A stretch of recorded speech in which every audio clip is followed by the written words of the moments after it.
the Nevada chapter of AEE here in Southern Nevada. Um, again, really excited. We have a great presentation today from Ariana Frame, who works over at Southwest Gas. But before we get jumping into the presentation, I do have a couple of quick announcements.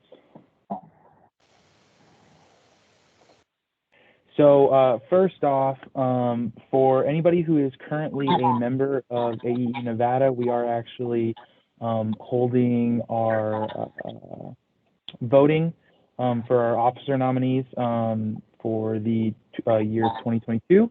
If you're not currently a member of AEE, I strongly encourage you to join us and become an official member. It'd be really awesome to have some more people with us. And so our current candidates for that are the presidential candidate, Ryan Stemrick, not sure who that guy is. Then we also have our Northern Nevada Vice President position, Josh Levig. We have a vacancy in our Southern Nevada Vice President position. So if anybody who's currently part of AEE is interested in an officer position or just wants to know information, please feel free to reach out to us about that. And then for our secretary position, we have Denny Shin, and then for treasurer, we have Tori Dickey. So we'll be sending out those votes to current members very soon, because we also want to make sure that we do our election voting by November 30th, so we can get all that stuff instilled and ready to go for the beginning of the year. The last big announcement we have is we just awarded our 2021 AEE Nevada scholarships. And so for those of you that don't really know how that works, basically what we do is we put out a scholarship application that our scholarship chair then goes through, and we pick candidates from both Northern Nevada and Southern Nevada, since we cover the whole state, so that they can be recipients for our scholarship. So our Northern Nevada winner was Josh Lures, so congratulations to him. And then our Southern Nevada winner was Hassan Safadini. I apologize, I butchered that terribly. Again, congratulations to them for being our scholarship award recipients. So with that, again, I'm really excited about today's webinar who will be presented by Ariana Frame, who works in our codes and standards group at Southwest Gas. And she's going to be talking about hydrogen blending. She spent the last year or so really digging deep into what that looks like for the gas industry as a whole, and then also how Southwest Gas can begin implementing that into our system and what the viability of that is. So with that, again, really excited to turn it on over to Ariana. All right, thank you, Ryan, for that wonderful introduction. I just started sharing my screen. Hopefully you can see that well. So good afternoon, everyone. My name is Ariana Frame, and I am a natural gas distribution engineer. I'd like to first start by thanking you all for attending this presentation, and a special thanks to Ryan Stemrick for asking me to present this very exciting topic to you today. You'll soon learn that I love talking about hydrogen, and I look forward to discussing with you the topics of this presentation at the end. So be sure to save your questions and bring them up at the end to have a discussion. I work for Southwest Gas Corporation, which is a natural gas distribution company serving over 2 million customers across 3 states, California, Nevada, and Arizona. I have worked in the Codes and Standards group for 4 years now, and I am currently heading a pilot in Las Vegas dedicated to discovering the operational feasibility questions and safety aspects of blending hydrogen into the natural gas network. Before this role, I was a key contributor to the California Hydrogen Injection Standard, which was submitted to the California Public Utilities Commission in November 2020. The work was a result of a mandate that California placed over all natural gas operators in California, directing them to come up with a hydrogen injection standard. So working along with SoCal Gas, San Diego Gas and Electric, PG&E, and Southwest Gas, we submitted a detailed document expressing the operational and safety questions that are still undiscovered when it comes to blending hydrogen in natural gas systems. So I'll talk a little bit more about that work later in the presentation. For today's presentation, I'm going to cover the state of hydrogen domestically and globally, talk about its benefits, as well as its different sources of hydrogen, the operational and safety questions that are still unknown, and discuss with you pilot projects across North America and what we're doing here at Southwest Gas to get ready for the hydrogen future. So let's start with the basics. What is hydrogen? Where does it come from? And how do we use it? Hydrogen is the most abundant molecule in the universe. On a periodic table, it is the smallest molecule, and in gaseous form, occurs naturally bonded as two molecules, commonly seen as H2. Hydrogen has one of the highest energy contents per mass. Now, this is where it can begin to get a little tricky. While hydrogen does contain 3 times more energy than methane per mass, when talking about volume and gas, there are less molecules of hydrogen in the same volume and pressure than molecules of methane. This means that when 3 cubic feet, for example, of methane are displaced with 3 cubic feet of hydrogen, hydrogen only produces a third of the energy content of the displaced gas because there's only so many hydrogen molecules that can fit in the volume. So that's certainly something to keep in mind. So where does it come from? Hydrogen does occur naturally, but not in a way that we can mine it and contain it the way we do with fossil fuels. The production of hydrogen has become a political and contentious topic in the last couple of years. Many believe that depending on the way that the hydrogen is sourced, could make greenhouse gas emissions worse. For now, it is my belief that the use of any hydrogen must be considered to use as a stepping stone to be able to get to a future with net zero emissions. But I will talk much more about sourcing and those details in a few slides. Now, as far as the use, hydrogen has been used in pure form, 100% hydrogen, in energy applications for decades. Flowing 100% hydrogen through pipelines is understood, and there are codes and standards that are written. When hydrogen burns, its byproduct is mostly water. However, there is concern that an increase in nitrous oxide emissions may increase with the use of burning hydrogen. Hydrogen blending in natural gas systems is being viewed as the next frontier in reducing greenhouse gases for the natural gas network and many other industries. Many countries around the world are evaluating the use of hydrogen blending and its long-term use, and even considering repurposing their entire natural gas infrastructure to carry 100% hydrogen in the future. So let's talk about what's going on domestically in the US first. On the slide, you will see a diagram that was released by the Department of Energy last year. They view hydrogen as an energy source that could displace enough greenhouse gas emissions to meet the climate goals that world leaders have placed. The diagram shows the US natural gas infrastructure at the bottom of the screen. Distribution gas is used to heat homes and distribute power. The DOE sees the evolution of hydrogen being sourced from natural gas, but also through other means. Eventually, the diagram represents only natural gas produced through carbon capture technology and used to produce hydrogen. Hydrogen produced through other means could also be pumped back into the gas infrastructure to further reduce greenhouse gases. So where does that put us in the grand scheme of things? I want to talk about some global initiatives to answer that question. So let's first talk about Europe. The European Union has considered hydrogen blending in natural gas systems for several decades now.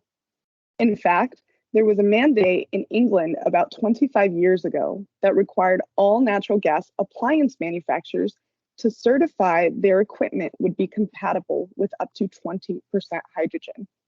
If we put that into perspective, we can imagine 25 years of customer appliance replacement and other research efforts to be able to safely blend hydrogen into their network. This is by far the oldest known intentional hydrogen blending project. I use the word intentional because that will come back up later at the end of this presentation. But in England, they have started blending between 5 to 20% in a pilot at Keele University and an adjoining neighborhood. Many of the European industry peers are looking at total infrastructure replacement in the future. They too are betting on the hydrogen economy. And the European government is heavily backing the use of hydrogen blends in transmission networks, hoping for up to 30% hydrogen in transmission lines. In Asia, countries like Japan are looking to hydrogen to clean up their electrical grid and are starting on a pilot project that will blend low percentages of hydrogen into their natural gas powered power plant. You can see several of these types of initiatives in North America as well. Other countries such as South Korea, Singapore, Vietnam, and others have already announced their plans for a hydrogen blending pilot starting soon or within the next 2 years. Australia has one of the most ambitious goals of all. They want to repurpose their entire natural gas network to run on 100% hydrogen. They have begun their strategy by blending 5% hydrogen into a natural gas network that feeds about 700 homes, and they will increase the percentage blend up to 20 over the next few years. The plan is to expand the pilot and capture the rest of the network and eventually transform the whole system to carry 100% hydrogen. It is incredible to see all of the pilot and demonstration programs that are sprouting out throughout North America just in the last year. I first started working on hydrogen blending about 2 years ago, and when you Googled hydrogen blending 2 years ago, there was not much that popped up. But now, just in the last year, to name a few, in North America, Enbridge has announced a similar project to Australia by blending up to 5% to a small distribution network using power to gas technology. In Alberta, Canada, just last week, they announced a comprehensive hydrogen roadmap detailing how they will take advantage of the opportunity and become world leaders in the hydrogen economy.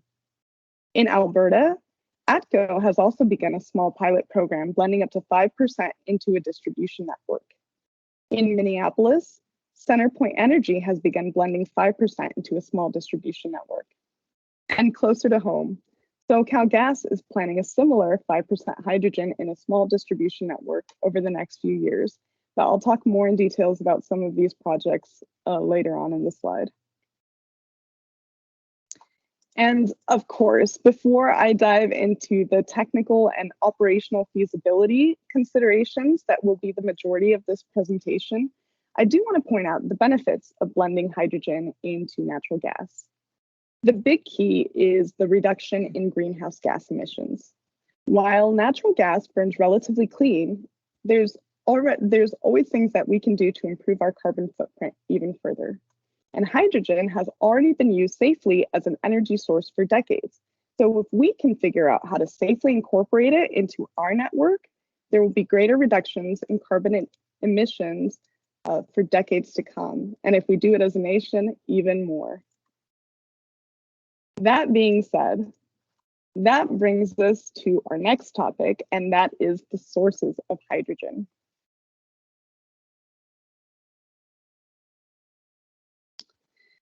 While hydrogen is a colorless, odorless gas, the color of hydrogen will depend on its source. So there's a color code that's assigned to the different sources of hydrogen. Right now, and probably forever, the most desirable type of hydrogen is green hydrogen. Green hydrogen is renewable and is sourced from water and a renewable electricity source, such as wind and solar.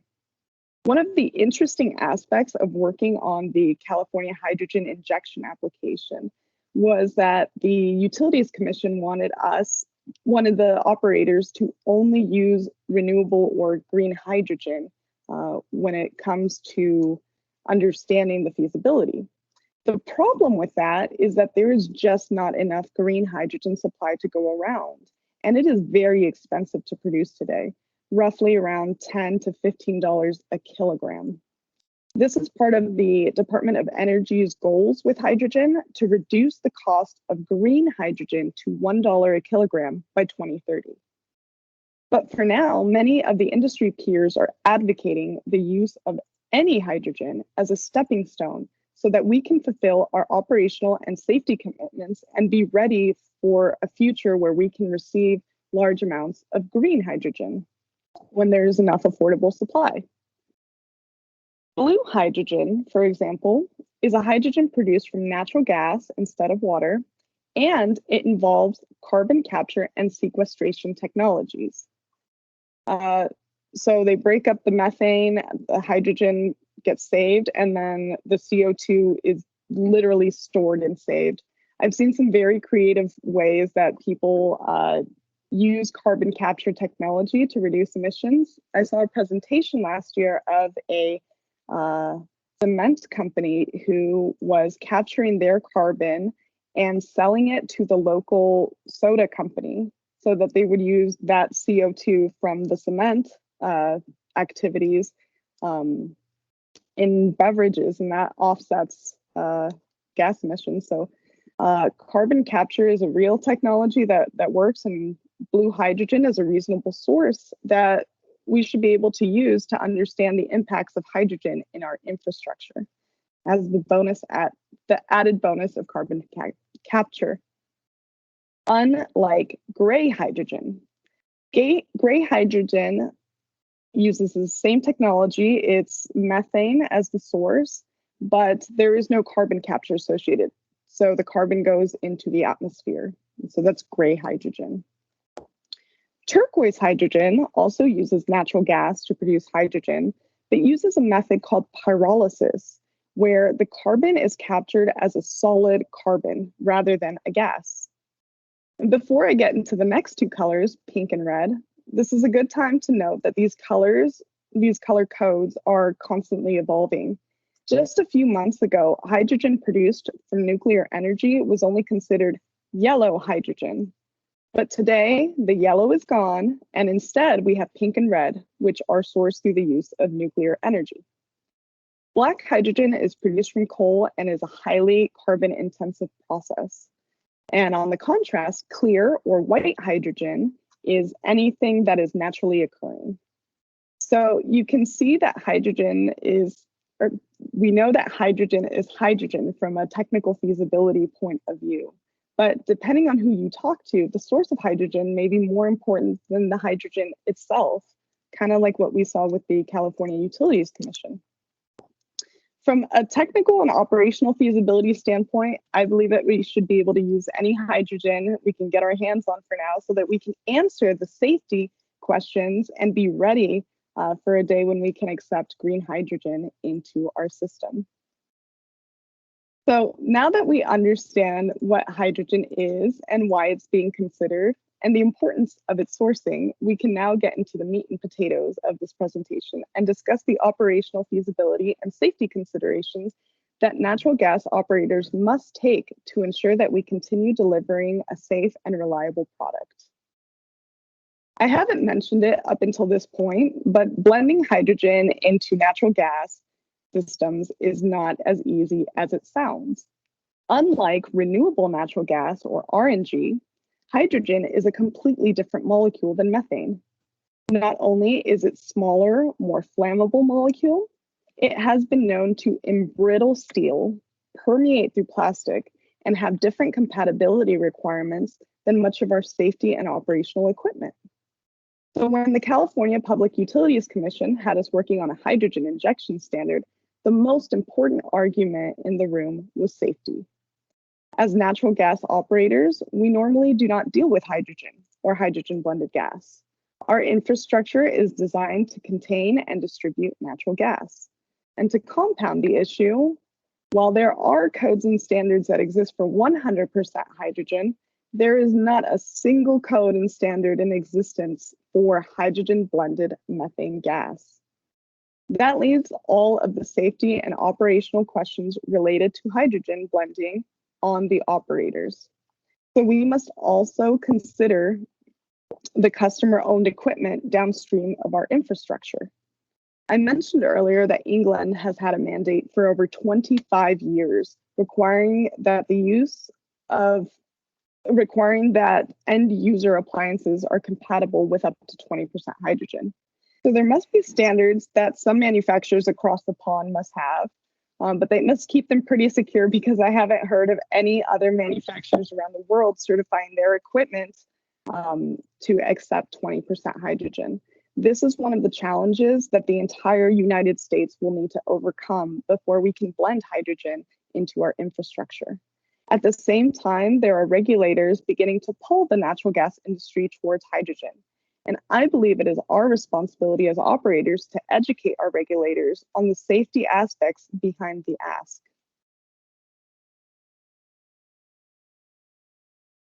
The next slide highlights a few challenges operators see. And this was the exact template that we used when the California Joint Utilities came up with a hydrogen injection standard. Our three chapters were safety, system integrity, and system reliability. To give you a quick overview of the application, in the first chapter, we cited safety and we began highlighting different safety considerations that operators already consider when dealing with natural gas. We have a good understanding of leakage rates in natural gas, but we are unsure how leakage rates will be affected by the introduction of different percentages of hydrogen. And while I have run into quite a few natural gas equipment vendors who are actively working on figuring out if their equipment is compatible with hydrogen, there are no domestic products available that are certified to be used with hydrogen. Odorant compatibility is also another concern. There are questions of whether hydrogen might stratify in the pipeline and separate from an odorant in the event of a leak. Again, these are questions that are left up to the operator to solve. And I know that all of the utilities involved in the application independently surveyed their odorant supplier and compared notes, but even still, there was quite a range of answers to the question of how to odorize hydrogen blended gas, and it left us unsatisfied. So there will need to be further testing to gain confidence in that arena. As far as compatibility with electrical equipment, the National Fire Protection Association and the National Electric Code uses different hazardous groups to classify hydrogen and methane. So there is a question: at what percentage hydrogen does gas need to be reclassified into a different hazardous group? Research suggests that hydrogen could be blended up to 14% without needing a reclassification, but further investigation and research is needed to ensure the proper hazardous classification. The next section in our testimony was related to questions about system integrity. If we think about the value chain of natural gas, we receive the gas at the city gates in steel pipeline, deliver it to the neighborhoods in various plastic materials of different vintages. Then it sees the customer line and the gas is carried through all the way to the appliance.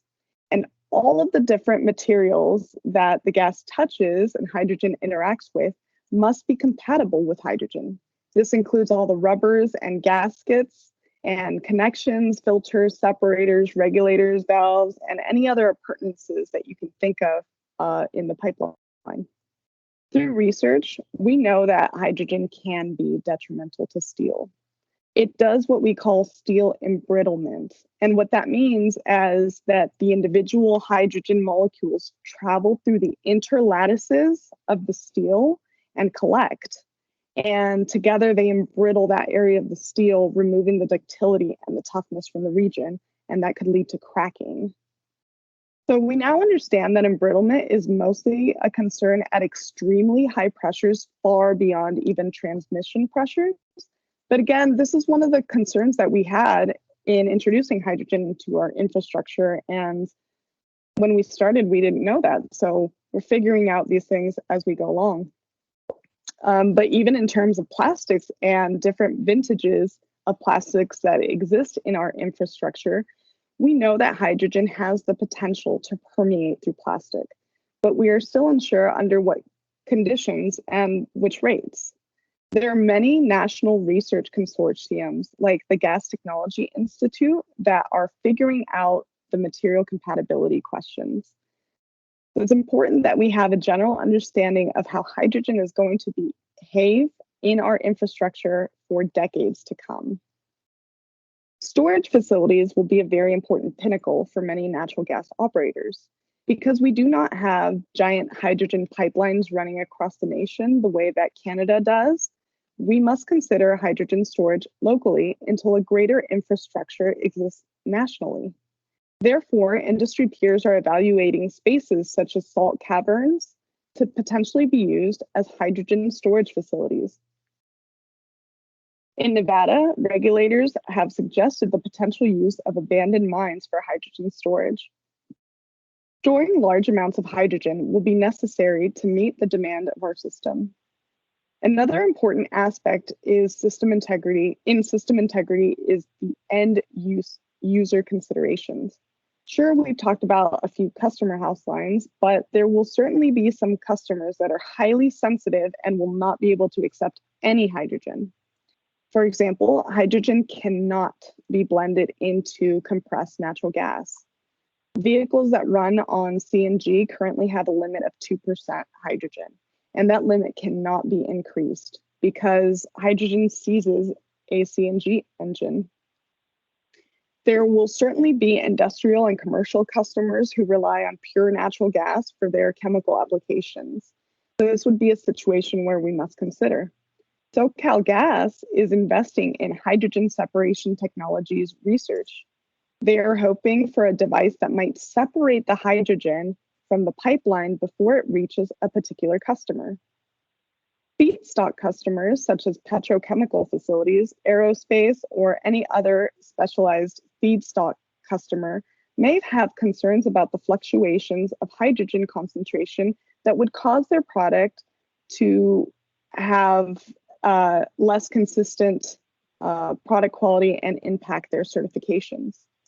For this reason, understanding any hydrogen separation technologies will be pivotal, and it's important for natural gas operators to have.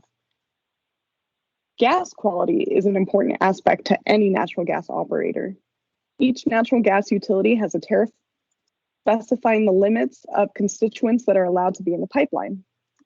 Because hydrogen has less energy per volume than methane, it is important that we understand the gas quality fluctuations expected from hydrogen blending in natural gas.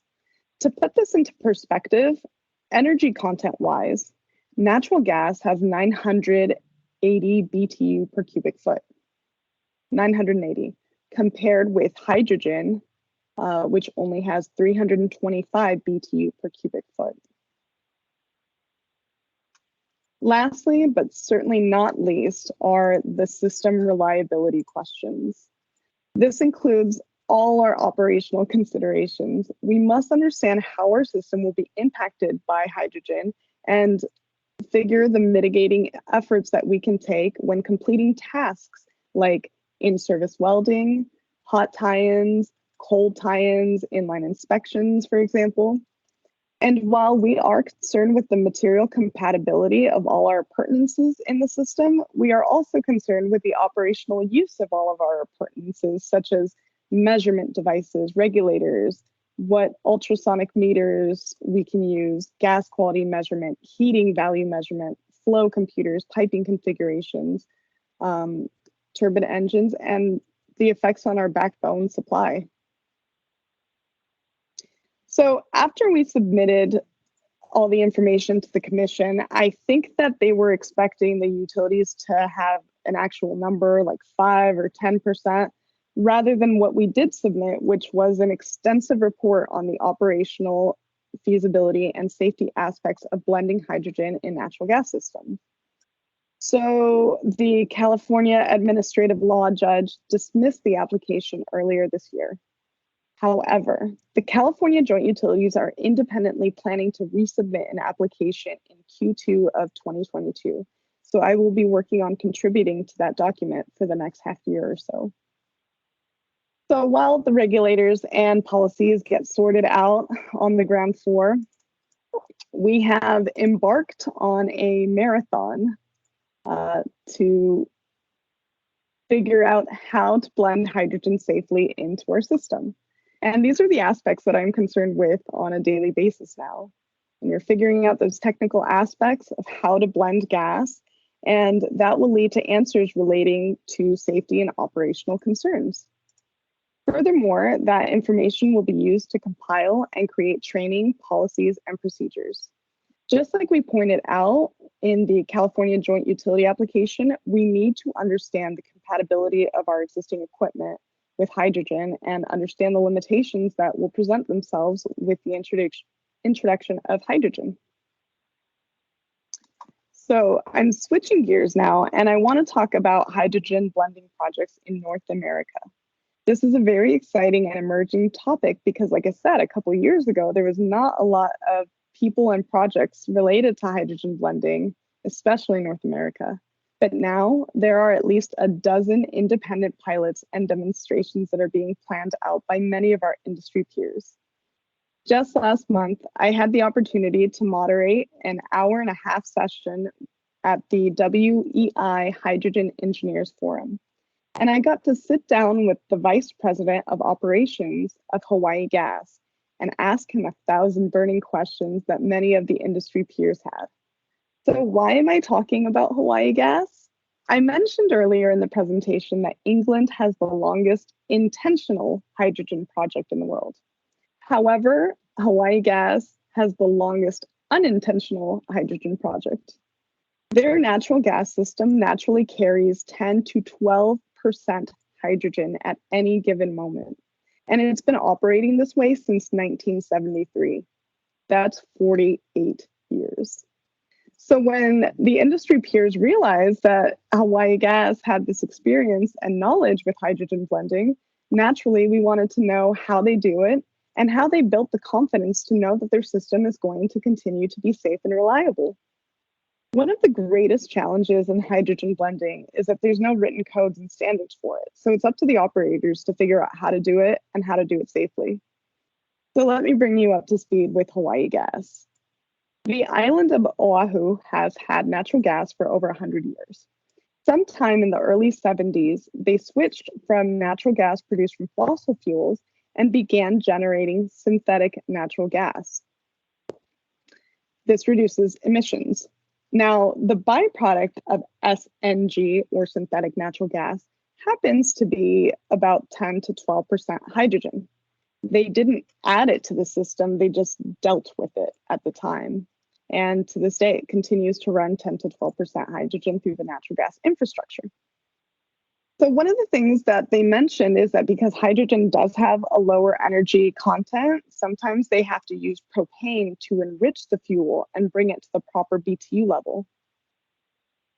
And so this is a really great time to mention that while hydrogen blending has been done around the world before, there are many great differences that we have to consider among our system. For example, is my belief that the California regulators saw what they were doing in England with hydrogen blending and figured that we could do the same thing here immediately. But one of the greatest points that we had to convey to the commission was that England has had 25 years of infrastructure replacement, so they can blend 5%,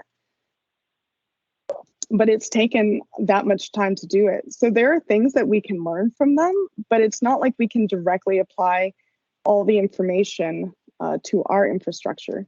And the same thing applies with Hawaii Gas. One of the questions that we asked them was about their end user appliances and sensitive customers. They said that they were only aware of one single issue that they had with the hydrogen, and that happened to be on a construction equipment. It was a Caterpillar with a CNG engine. So again, that 2% limit is non-negotiable. But outside of that, they haven't had any issues with end user customers. But that answer led us to understanding that Hawaii Gas doesn't have space heaters and they don't use natural gas for heating because the weather's always perfect. So Mr. Kevin Nishimura was also unaware if there are natural gas generators on the island. My understanding is that they use a lot of gasoline powered, like what you do with a lawnmower, gasoline powered generators in the event of an emergency like a tsunami or a hurricane. So they don't have to worry about that either. So there's a lot of differences that are important to point out or realize when transferring the knowledge and the data, because it's just not the same. But we did learn that Hawaii Gas uses the standard 49 CFR 192 code for natural gas systems. They use similar equipment than the rest of us on the mainland for leak detection, metering, and things like that. So that gives us hope. They mentioned that regulators are pulling Hawaii towards net zero carbon emission goals. So Hawaii is looking at different ways to make their pipeline even greener. And they're investing a lot in renewable RNG projects. And that brings me to another important point about blending RNG and hydrogen together.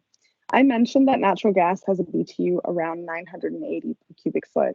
RNG has a lower BTU than natural gas. So when they're mixed together, the BTU content in the pipeline is lower. Because hydrogen has an even lower energy content, around 325 BTU, the gas has the potential to lower the energy content to levels below what the tariff dictates. And so that's one of the operational feasibility questions that we are trying to figure out. Much of this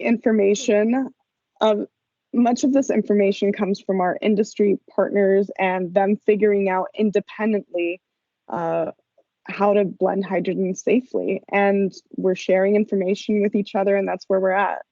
So while I was at the WEI Hydrogen Engineers Forum last month, I met many people that are heading projects around North America. And what I've noticed is that there's two different types of pilots and demos out there right now.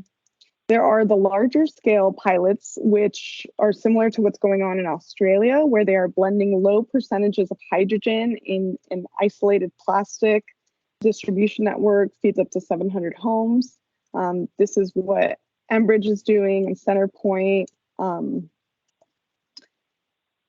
My understanding is that CenterPoint is the only one that's actually live right now. All of the others are in the planning phase. But the other kind of demonstration program that I've seen out there is similar to what we're doing here at Southwest Gas and Northwest Natural and Dominion Energy. And it's working on a small scale technical feasibility questions in a lab environment. So this is hands-on work where individuals are trying to figure out if the leak detection equipment works the same, if the metering equipment works the same, and things that we can figure out in a laboratory or training facility. This slide I had to throw in here because I just got so excited when I found it last month. I had not seen a chart like this before, but it highlights blue hydrogen generation in North America. And as you can see, there's a lot of up and coming projects. Remember that blue hydrogen is made from natural gas and has some sort of carbon capture associated to it.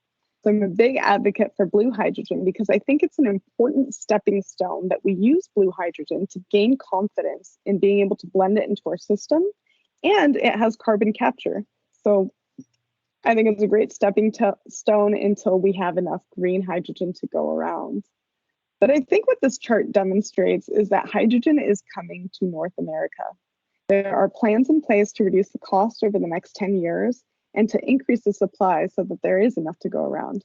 I suspect in the next year or two that this list might even be doubled, and we might even start seeing a chart for green hydrogen generation in North America too. So while we are waiting for the nation to catch up, Southwest Gas has a lot of questions that need to be answered to be able to have the right confidence in blending hydrogen and knowing that we're delivering a safe and reliable product. So here are a few highlights of the things that we are working on. First and foremost is the research that we sponsor through our research consortiums, such as the Gas Technology Institute, which applies academics to market technologies. So we are sponsoring quite a few hydrogen blended related projects that will answer much of the material compatibility questions about steel embrittlement and hydrogen permeation in plastics and permeations in elastomers. Of course, these studies take 1 to 2 years to complete, but in the meantime, while we're waiting for that information, there's other things that we're working on. For example, right now, Southwest Gas has collaborations with Arizona State University in Tempe, Arizona, and also a collaboration with the University of Nevada, Las Vegas to promote hydrogen blending. For the ASU project, Southwest Gas is providing the infrastructure and equipment and know-how of the natural gas network, and ASU is providing the researchers and the reports. They intend to focus on appliance testing and some leak detection work. For the UNLV collaboration, UNLV has an electrolyzer that was up and running about 10 years ago, but has been decommissioned. Our partnership includes providing support to get the electrolyzer up and running again. The electrolyzer generates up to 2 kilograms of green hydrogen per day. And this is a first step to having hydrogen that we can use to develop our confidence in blending. Both of these collaborations are fairly new since the summer, but I do expect to see results over the next year or two. Lastly, I want to talk to you about the projects that I'm personally heading at Southwest Gas related to hydrogen blending. And I'm going to play a very short video. There's no audio on it, so that'll be playing while I wrap up here. But this video is, play this, all right. So I'm leading a team whose mission is to establish operational and feasibility and safety questions on hydrogen so that we can develop policies and procedures. And so one of the first things that we did was develop what we call the properties of blended gas. So we already have a standard properties of natural gas kit that you can see on the screen.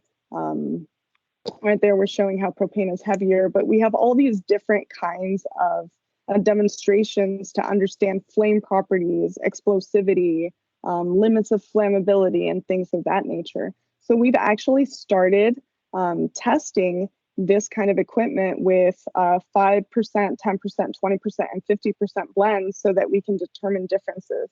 And we're getting really great results on that. We will have the finished report by the end of the year for that demo.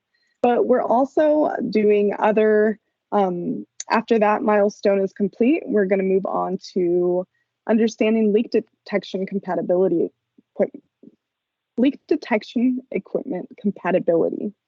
And there's a lot of unknowns and uncertainties. For example, I understand that hydrogen deactivates carbon monoxide sensors. So just a little bit and the whole thing stops working. So these are very important questions that we're trying to figure out and get our hands on with it so that we gain confidence. And there's more to come on that, but that is the very exciting work that we're doing at Southwest Gas.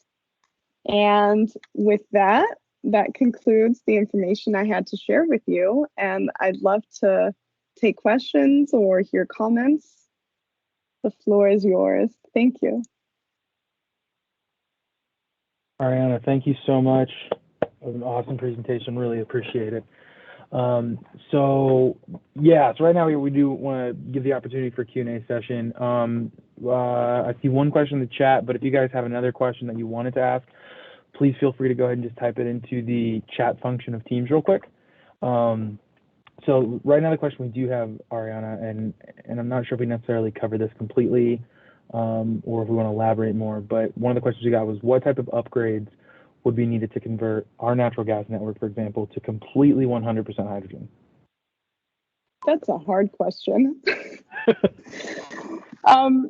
It's the entire infrastructure. I mean, you're talking all your end use equipment. I have seen some projects out of England where they are doing 100% hydrogen homes. And actually, SoCal Gas also has a project.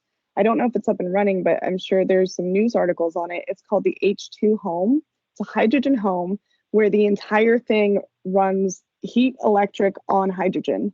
So they got boilers, stoves, fireplaces even. And it's funny because at 100% hydrogen, the flame is nearly invisible. So I've seen a video of the fireplace and all you see is the rocks, the coals on the bottom getting red, but you can't really see the flame. It's it's everything. And I think that blending hydrogen up to 20% right now is a good stepping stone to reducing our greenhouse gas emissions. But it makes sense why places like Australia are and even Europe are considering the complete repurposing of the infrastructure, because I think that's ultimately what would reduce the carbon emissions the most. Yeah, I don't know if that was what you were looking for. No, that was a great response. Right. And so we just got another question coming in, and I'm just reading through it to make sure I understand. Okay, so the question is, what has been done in the way of investigating the impacts of hydrogen liquefaction for storage? So right, so I guess it'd be comparable to like the concept of LNG, right? Sure. I cannot answer that question at all, because I'm not well versed in hydrogen liquefaction for storage. Sorry. That's totally fine. I think we're all understanding this is a very new developing technology, right? And the focus being right now is how do we blend hydrogen into gas systems. So with that, I am hoping that within the next couple of years, AEE will be able to do an update for everybody on just kind of where hydrogen blending is at and what we're looking at going into the future. It's really exciting stuff. I've been very fortunate to be able to have a small little part within what Southwest Gas is doing and determining potential sites and things like that of what we'd want to do for our system. So it's really fantastic stuff. Again, Ariana, I really appreciate your presentation. Incredibly informative, absolutely fantastic. So with that, does anyone Thank you for having me. Yeah, does anybody have any last minute questions before we send everyone off? All right. Considering I don't hear keyboard typing, even though everyone's If you have silent. more questions on hydrogen or just want to chat about hydrogen, feel free to find me on LinkedIn. It's true. You can always reach out to myself, Rob Bates, or to our AEE Nevada webpage if you have other questions or anything like that. We'll be more than happy to answer those. We do have we'll have notes and stuff on this as well if anyone has any questions about it. So with that, we really appreciate everyone's time. Just a reminder that for members, we are going to be sending out ballots for the board of directors positions within AEE.